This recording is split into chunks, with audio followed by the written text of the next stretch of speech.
Wow. Special. What Thank you guys for coming on this crappy day outside. No, we're bringing the sunshine in here, I think, it's gonna right? be great in here. We have a lot to talk about. Are you guys ready? What? This is going to be about 4 hours. Just kidding. We do have a lot to talk about, though. First of all, I know you guys just finished clapping, but we need to all clap again because you just ran the Boston Marathon. Yeah. Excuse you. Thank you. Your first marathon ever. First marathon ever. Okay, walk us through that because I just told her backstage that the thought of running 1 mile is a little daunting to me, so. And now I've made it my personal mission to like tell everyone that they can. So I'm like, you say that now, but watch, next year it'll be you. Okay, so tell us kind of about the path from Like how it started, how it all started into my life. to your routine. I wanted to do something. I wasn't active. I wasn't really doing any sort of regular activity. I like boxed here and there because that was trendy, and I dabbled. Trendy. Boxing is very, very great photos that you can get. But I really did, on the inside, crave bringing something into my life that made me feel good and that sort of, a stress reliever and something that I knew I needed. I was tired all the time. I was like a short fuse, really, and I knew what I needed to do, but I didn't know how. And I'm saying this purely as like I needed it for my own, well-being. It has nothing to do with physical capability or, physical changes or anything like that. My husband always was like, well, you could come run with me. And I just got really skittish about the whole thing and was like, I can't. He's always been a runner? He's a runner? For the past few years, yeah. So You over there, and his friend too. So I watched everybody, all of my friends were runners, and I was a great sideline cheerleader and which is valuable. Yeah, great supporter, and I really was admirable of everyone's efforts and just never thought that was for me. I'd put it on the total back burner. Even though that would have been the easiest thing to jump into, but I was scared and I had a lot of doubts and every excuse in the book, like too tired, too amped, like if I have energy, I should go out with my girlfriends. Too much to do, house is too dirty, too much travel, just everything, like we all do for most things. And then I got dared to do so. Who dared you? Mm-hmm. Oh, I see. I got dared, and then it's like triple dog dare? Yeah. Okay. At brunch That's one serious. day to sign up for a half marathon, and the words specifically were like, it's going to be bigger than the race, and that will come later. I think you'll figure out how much it will change your life, but let signing up for a half marathon be your first point. To whatever else running will bring you. How far before the half marathon were you triple dog dared? Like to run? Yeah. I had not run prior. No, how long before the race? So it was 3 months. So I fast tracked 3 months, and I took my dare very seriously. And Matt was saying right before the Boston Marathon, you're the only person that would turn a dare into this. And I'm like, I never realized. Maybe I'm extremely competitive, and if you like. And once I say something and I share it, I don't want to let anyone down, clearly. So going from not running at all in a year and a half to running a full marathon is so impressive, on its own. It's just so wild to me. I don't really stick to anything that I say I'm going to do, I'll be honest. So so I was also very surprised in myself. How did you train for that?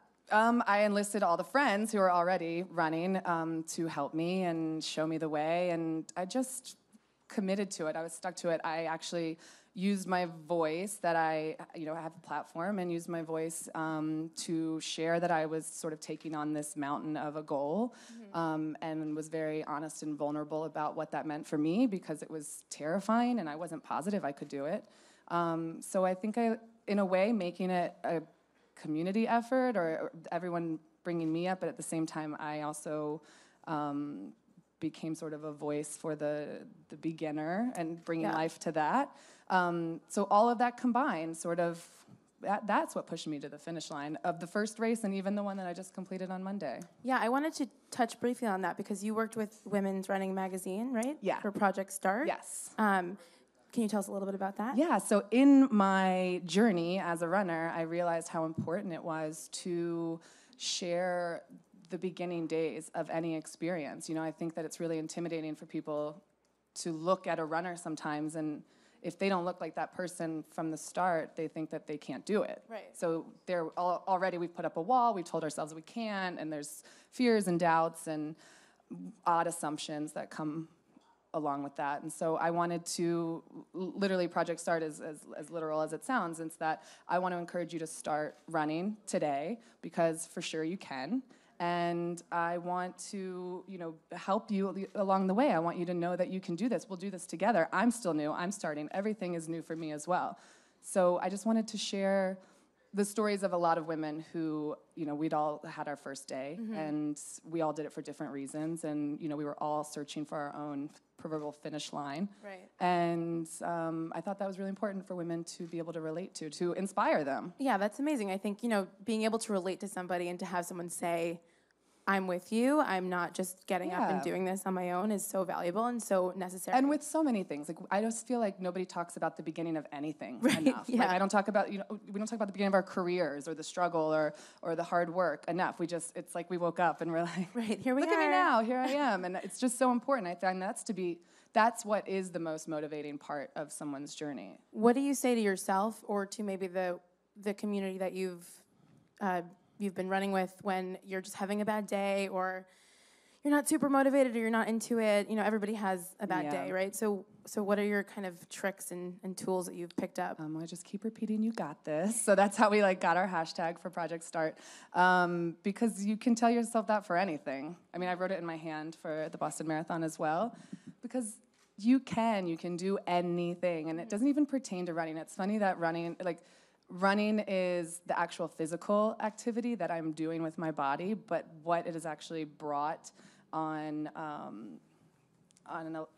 to me, or on a personal level, is that it changed my characteristics, changed my mentality towards the way I approach all things from here forward. So it snuck in and was like, you know what, I'm gonna make you a better person. Yeah. And so with it, I just keep saying, especially after crossing the finish line for the marathon, I was like, I will never, ever again from this day forward tell myself I can't do something. Yeah, it's amazing. I'm so you inspired by you. I know, right? Let's clap for that. Thank you. It's like I'm signing up for a marathon tomorrow. Yeah. I want to talk about something that you had posted on Instagram that I was really inspired by, and I really appreciated.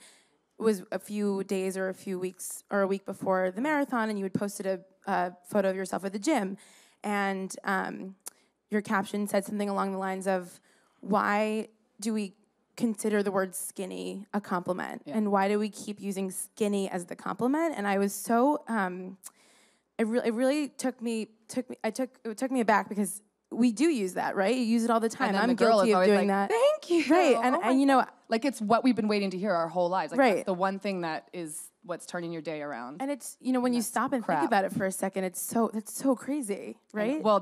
So the funny thing is, I was actually cleaning out a bunch of old notebooks that had been sitting around and taking out anything in them that I wrote that I thought was valuable, and the rest was grocery list or whatever. And I ran across that, and I don't write all the time. So I was like, wow, I wonder what I was feeling on this day, or when did I even write this down? And then I happened to be running that night and sat down to stretch, and I noticed that my stomach had 4 rolls over my pants and just looked normal. It looked like the same stomach I had lived with my whole life. And however, on the flip side of that, I had just run 5 miles, which I had never been able to do before. And I was like, I am in the best shape of my life, and this stomach is still mine. This is how I look, and this is really how I've always looked. But I'm sure that's really fascinating to some people, because, of course, in training, people have given you the once-over. They're like, I even had a friend tell me, you haven't really changed that much for all this running you're doing. And I was like, thank you. That wasn't the point. That's not the goal anyway. What do you even say to something? But then I realized, in the process, no one's really cheerleaded or complimented the effort. It's always about the body. And I feel like so much stuff goes back to the body before, it's just practiced, or I guess or just the way we all have always done it, is that you want, that's the ultimate. You want someone to say, ooh, you look really skinny, but it's also trained. In media, or the way things are sold. I just received a pair of pants recently, and then the tag says, these jeans make you look 2 sizes smaller. And I was like, but Right. I'm okay on this size. That's fine. I just want to know if, like, will the jeans look cute? Are they cute? Do they fit me well? So everything goes back to like being smaller, being skinny, being, you know, these like golden compliments you wait forever for. And I think it's so valuable to have someone like you who has such a wide-ranging platform reminding people of that, because it's so easy to get caught up in that and so easy to say, well, thank you. You look so skinny, or I feel so skinny today. Like I really started changing my attitude and my conversations with people because of that. So thank you for that. I feel like there's other things we can compliment people on and ask them about. And I wanted someone to be like, girl, you are so badass now. Like, instead look at of that being, lipstick. Yes, you look amazing. Could you imagine if I'd be like, oh, those jeans make you look really skinny today? Instead of like focusing, like, look how great I look everywhere. Yes, exactly. Give me credit where credit is due, because the skinny thing is not making my sun rise, and, you know, like my moon and sun are not revolving around that by any means. What do you do when you do have a bad body confidence day, or you do have a bad body image day? Because we all have those too. Yeah, right? That is true. I mean, fitness has helped me a lot with that, because I've chose to do it for a reason other than body, which seems also like a juxtaposition. So I think giving yourself the time to treat yourself can really turn things around. I've also made it a point over many years of trial and error to just find a way to flip it and say something nice about yourself. Because yeah, we can dwell hard on stuff, but then also you can just turn it around and realize the great things that you're loving at that moment. And it can be baby steps, but it's just, I find that like women, the things that we say to ourselves, you wouldn't really say to your worst enemy. Ever. But yet we're so free to say them to ourselves all the time. And we're so quick to not, pat ourselves on the back for the things that we have done. Exactly. Right? Like you could work out 5 days in a row, right? And then you don't work out one day and you're like, damn it, I didn't work out today. That's crazy. We're really hard on ourselves. So I think it's just, it's just flipping it. Like, just flip the script before it even starts. Like, you have a choice. There's 2 ways to say things. And I always say this in our household now. I'm like, there's 2 ways to say things, and I think you chose the negative one. But there is, and I think that should be something that you focus on for yourself. Like, as soon as, treat it like an Instagram comment or something. And if you were gonna write something nasty and say it's about yourself, like, just delete it. That doesn't belong on the page. You don't need to look at it. So just delete it. Just delete it. Words take it into the little trash can and that noise that it makes, and just take it out. I love that noise, the recycle bin noise. Yeah. Yeah. I'm gonna make that noise in my head now every time I think a bad thought about myself. Because there's so much good that outweighs this moment of bad that you're whatever it is that you've dwelled on, and there's so much to be happy and thankful and grateful for, and just do the things that make you happy, because I'm sure sitting and focusing on your stomach or your thigh isn't something that's really fulfilling you that day. No. So and life's too short for that. Yeah, 100%. No, forget about it. Recycle bin. On another note, I can't sit here and look at you with it and ignore this. That wasn't awkward at all, right? Like stunning. This is cover. This is in my living room. I brought it today for this. It's just like a huge. I let you guys borrow it. Thank you so much for letting us borrow this beautiful photo. This was your first American cover? Yes. Congratulations. Thank you so much. So exciting. Thank you. Thank you. I have to tell you, I've been covering your career and all of your milestones and all of your, obviously I'm like reciting your Instagram, so I think I've been following you for quite some time. And when I saw this cover, I was like, it's so stunning. It first of all shocked me that it was your first American cover. Yeah. And second of all, I was like, oh yeah, like of course she's on the cover of this magazine. Of course she's on the cover of this magazine, which I took to be a really great sign, because that means that we're moving in the right direction, right? Which is what I've always been saying. Like, I want this to just be normal. This has to be the new normal. And we've gotten so far, even in the past few years. I mean, I have been saying that for a decade, but it's like ramped on another level even in the past 2, I would say. So, you know, my vision of this being our future it's here. We can hold it in our hands. Literally hold it in your hands. Yeah, which is so exciting or frame for me, it in your bedroom. Sometimes, you know, I think it's a real telltale sign, like when you can call grandma and be like, Grandma, you can go to the CVS and buy this magazine now. Is like the you know, grandmas don't believe that you have a real job unless they can see it. Because otherwise, like, I I have to get the magazine. It's, you know, if it's a European magazine, I have to get it. I have to send it to grandma, and some things you can't send to grandma, and yeah. Or you work on the internet, and your grandmother doesn't know how to use the internet, Yeah, and so she doesn't believe that you work at a real place. So, This is important to me for many, many reasons, obviously. So tell me just about what this experience was like, and what seeing it for the first time was like. I mean, it's very surreal. I feel like I do still look at it like when Carrie Bradshaw got that wedding dress in the movie, and then she like kept peeking around the corner to see if it was real. Because I mean, I dreamt my whole life of this moment, and yes, I've been on covers before, and this one's very important to me to be on home turf. And it just means the change is real, and it's happening in the way that I envisioned it 17 years ago when I was 15 years old, and I signed my modeling contract as a plus-size model, and I was like, you know what, I'm not going to let that word define me, because I'm going to be the model I want to be. Like, they can figure it out around me, and I'll just still be me. And hell yeah. I love that. She was rad. 15-year-old Candice was rad, and I'm like, Sounds thank rad. you for making that choice, because she didn't compromise. Like, I had a choice to sign a contract and lose weight that was unrealistic for me, or I could sign a contract as a plus-size model. And I chose to go the path that, thank you. I chose to go the path that I most believed in, and that was most authentic for me. You were being true to yourself, and that's all you can do, right? I had to be patient, and all of this has taken a while, but I always believed in it, day one, that there's no reason why there's no space for me or a body like mine, or just a lot of different kinds of women to be in the forefront of fashion and media. So I've waited patiently, and here you go. The time is now. And worked hard and used my voice in a way that I felt like was effective. And I'm just really proud. I'm so proud. I'm happy, obviously, that it's me. It seems like, what? But I'm just so happy what it means for women and for all of us moving forward in this industry, because it's vital. It's for our survival. How many copies do you have? I have 2 right now. That's going to be that's growing for sure. Oh, yeah. I have 2 right now. What do I need 2 in my own house for? But they're You need one in the bathroom. You need one framed. You need one on the fridge. I know. I have that many, so you need to get more. And now I'm very partial to this color. I was not really a pink girl prior. This is millennial pink, by the way. Yeah, and every time I see it, I make a note. I had a glass of rosé when I saw it, and I was like, millennial pink, it matches me. So on trend. So on trend. Get used to this. Yeah, Instagram will now be taken over with this color. That sounds for mine. I think everybody's okay with that, right? I'll just be wearing this. Yeah, you should have just showed up in this. Like holding it. What? I just travel like this now.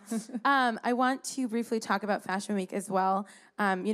We are talking about how it's felt like, me covering the industry and you working in the industry. It really has felt like there's been an actual change in the past 2 years. You walked in the Probable show, and that was especially exciting because of the big feminist, awesome statement that he made with those awesome T-shirts. I don't know if you guys saw it. If you didn't, you should check it out. But why do you think? And I asked this question to a lot of people that I talked to. What has taken so long, and why do you think there are still designers who are reluctant to get with the program and move into the future? Well, I wish I had a solid answer, and I'm sure no one really does, right? I guess that's why, you say you asked it a lot. I was banking on you. I can tell you what I think, though. Change takes a while, and people have been used to doing the same thing for a really long time without demand of change. We are in a new time where we have a voice to be heard and a platform in which to do so. I don't even mean me as a model or a public figure. I mean women in general, social media. I mean, we're more vocal and opinionated in the best of ways than ever, and we're being heard. So that, I feel like, has fast-tracked the change that we're seeing now. Prior to that, I mean, people got away with just doing what they knew how to do or what they were used to, and that is the way it was. And we might have had our own feelings about that behind closed doors, but there was no way really to express that. Right. And so now that there is, then people are listening, which is the great part. It's that they're not so stubborn that they're not going to listen. It just, change takes a while. It's like a little pebble that's bouncing along the water and creating this wave. So yeah. Well, I will we've had say the pebble for a while. Like we've had a pebble. I've been the pebble for 15 years, and now you are the pebble. Well, I will say that I have asked a lot of people that question, and I haven't gotten as many answers that I liked as much as that one. So thank you very much. You. I want to ask you one final thing that I just want to know personally before we open it up to the audience, and that is what it was like to be in the Victoria Beckham for Target campaign. Really fun. I'm a huge, huge fan. In fact, in the beginning of my career, my agent was super pumped about one of my original test photos because I looked just like her, and that was the ultimate compliment. I had a very short haircut. I mean, yeah. Which I obviously have to find this photo now that I've mentioned that.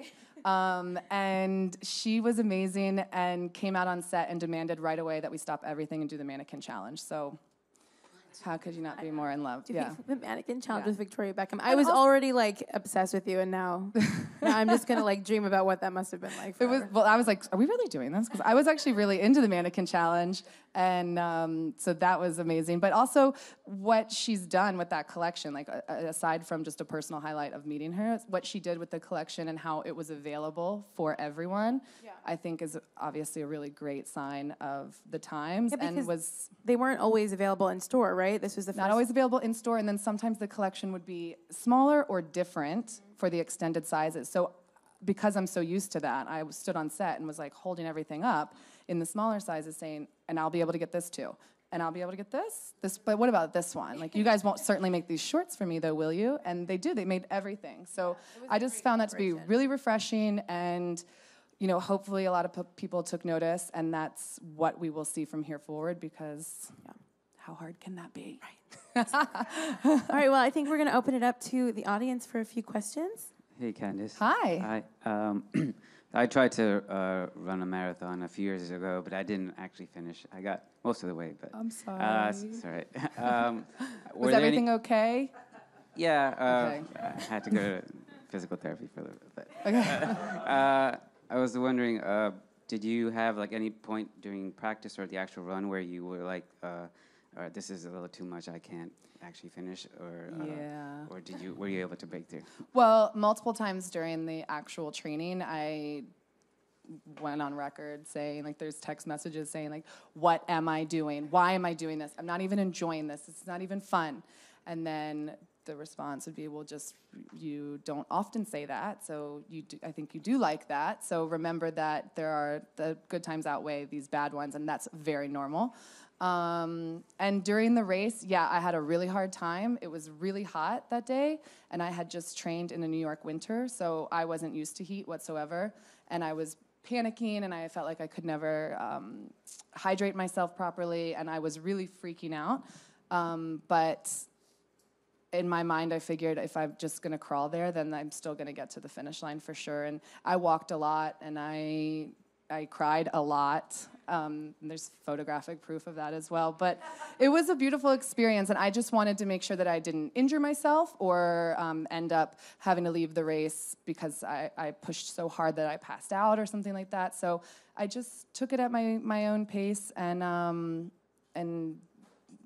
just completed, and I'm proud of that, and that's a highlight for me. And so people are like, well, was your time great? Was it a PR? And I'm like, it was a PR because it was my first, and that will always be, that is a personal record for me. That will always be the best race, even if it was not. It would be still the best, most memorable race I've ever done. Hi, Candice. Hi. So I love your style. I'm Thanks. obsessed with that dress. It's so pretty. Thank you so much. So I also kind of have that issue where I find something really cute on my friends, but it never comes in my size. Right. So I'm just curious, like, with your style that I'm so obsessed with, what kind of stores do you shop at? Well, I was thinking about this today because I was about to wear like a silky pantsuit, which then a friend reminded me I've worn like 3 silky pantsuits in a row this week for events. And I was like, well, she obviously has a favorite style. But I was shopping the other day, and I was really, really frustrated because nothing out right now is my style. So that happens. So it's either, it's not your style, and then, God forbid it is, and then it's not your size. Like, there's always something.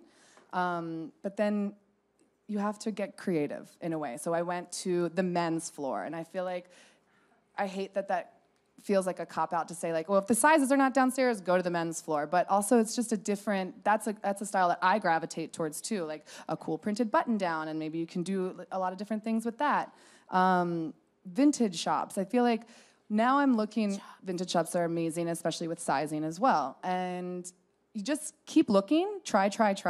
Don't dismiss anything because you never know. And then also lately, my new thing is wanting to sort of repurpose the things that I have. So I want to paint an army jacket that I have and sort of just like having fun and bringing new life into things that you already love because, you know, the shopping cycle currently, it's getting better and it will continue to get better from here forward, especially with, you know, designers being aware of creating more sizes for the average woman. But in the meantime, just keep looking and trying everything because it's out there. And don't look at the sizes. That's something that I learned early on in life too. Also, I'm like, they don't matter. Isn't it so funny how we let a number that somebody made up that they put on a tag inside of your jeans dictate how we feel about ourselves and how we operate day to day in our lives moving forward? Like, it goes down to everything, like the goals you set for yourself or the things you think you can and cannot do because somebody chose to mislabel a pair of jeans, really. So that really is so minute in the grand scheme of things. So definitely don't look at that. Try everything and have fun. I think we have one more question. You have a lot of great accomplishments that you should be proud of. So with that in mind, how do you balance both celebrating what you've done and what you've achieved while staying motivated for the next big thing? Oh, I love that. Yes. That's a great point because it's easy to just be like, wow, look what I did. Yeah. But it's fuel for the next thing. And it makes you, it drives you to the next thing.